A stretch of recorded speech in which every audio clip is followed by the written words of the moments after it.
절차, 징계위가 소집된 부분들, 그 징계위원들이 또 구성된 부분들에 대해서 이 절차적인 정당성에 대해서 어떻게 보면 이게 헌정사상 최초의 검찰총장의 징계 문제를 우리가 좀 논하고 있는 것을 볼 때 네. 집권당의 의원으로서 한번 송구하기도 합니다. 저희들은 뭐 그런 부분들은 더 원만하게 국민들께 안심시키면서 정치를 해야 된다는데 그런 부분들이 조금 부족한 부분에 대해서는 말씀을 드려야 될 것 같고요. 한편으로는 이것도 우리가 법 질서 안에서 이루어지고 있는 측면도 있다는 점도 좀 꼭 말씀드리고 싶고 네. 대통령께서도 이 부분에 대한 어떤 절차적인 중요성에 대해서는 여러 차례 언급을 하셨습니다. 그만큼 청와대라든지 법무부에서도 이 부분과 관련해서는 여러 가지 신경을 쓰고 있다는 생각이 들고요. 근데 일부에서는 그 사전에 먼저 징계위원을 좀 알려달라 이런 좀 뭐 주장을 했었습니다. 예. 윤석열 총장 쪽에서는. 근데 저도 법 조문을 좀 찾아보고 법조인이지만 우리 검사 징계법에는 이 관련된 내용이 안 나와 있고 공무원 징계법에 나와 있는데 시행령에 보면은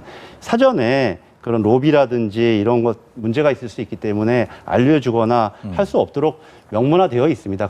그렇기 때문에 국민 여러분께서도 안심하시고 이 결과를 우리 함께 지켜보자는 말씀을 좀 드리고 싶습니다. 윤석열 총장에게 주어진 그런 혐의들을 대략적으로 좀 분석을 해보셨을 때 어떤 정도의 징계 수위가 나올 것 같고 그리고 그 이유는 무엇인지 추미애 장관께서 징계를 요청했을 때의 심각성을 볼 때 저는 이 문제 사안은 결과가 어떻게 나왔든 간에 굉장히 중요한 사안이다라고 생각합니다. 그중에서도 가장 중요한 게 판사 사찰 문제이죠. 네. 판사들도 이것을 사찰 문건이 아니다라고 주장을 하시는 분들도 제가 봤습니다. 네. 그러나 법관회의에서 얘기한 것은 이 자체를 논할 건지 말 건지에 대해서 가부에 대해서 얘기를 한 것이고 제가 다시 한번 발표문을 살펴보니까 그것을 하면서 자체가 정치적으로 왜곡될 소지가 있기 때문에 법관회의에서 그 논의를 하지 않은 것입니다. 그래서 이게 사찰이다 아니다라는 것을 법관회의에서 결론 내린 것은 아니라는 생각이 들고요.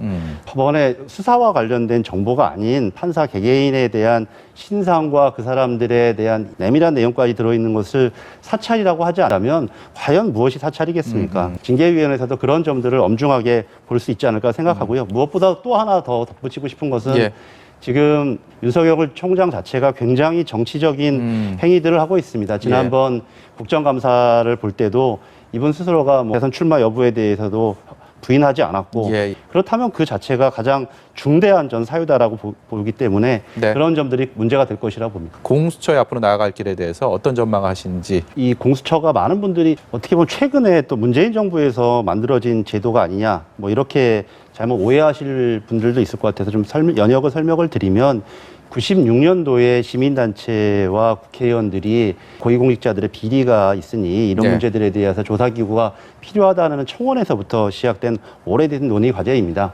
주호영 대표께서도 전에는 이런 무소불위의 검찰 권력에 대한 견제와 통제 장치가 필요하다는 취지를 말씀하신 바가 있거든요. 그만큼 이것들은 오랜 연역을 통해서 역사적 당위성을 가지고 있는 사안이라고 생각합니다. 대통령께서도 좀 전에 담화를 내셨는데 이것은 어떻게 보면 집권당이나 집권 세력에게 불편한 것입니다. 7천 명이 정도가 되는 수사범위 대상들은 저 같은 국회의원을 비롯해서 대부분 대통령과 현 정부에서 일하는 사람들이란 말이죠. 3급 이상 고위공직자 7천여 명이 대상이죠. 오히려 이것은 야당에서 더 강력하게 주장을 해야 되는데 조금 지금 상황들이 오히려 여당이 먼저 선제적으로 개혁을 해나가는 과정으로 되어 있는 것이 지금의 상황입니다. 이제 공수처가 한 1월 달 정도 청문회를 마치고 정도 출범하게 될 텐데요. 거기에서 여러 가지 갖춰야 될 요소들도 충분히 있겠습니다. 그래서 저는 이것이 검찰개혁의 완성이 아니라 그 출발이라는 생각이 들고요.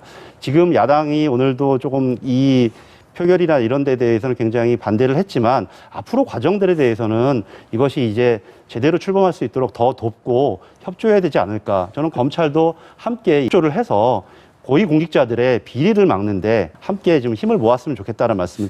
계속 이 전국이 경색된 상황들을 국민들이 보는 것도 굉장히 불행한 일 아닙니까? 하나하나가 다 국회법에 의해서 필리버스터가 진행되고 있고 표결이 진행되고 있습니다. 저는 지금의 과정들은 국회법에 따라서 잘 이루어지면 될 것 같고 그 안에서 코로나19 그리고 좀 여러 가지로 민생 문제가 어려운 만큼 좀 정치력을 좀 발휘했으면 좋겠다는 생각이 들고요. 충분히 가능하다고 생각합니다.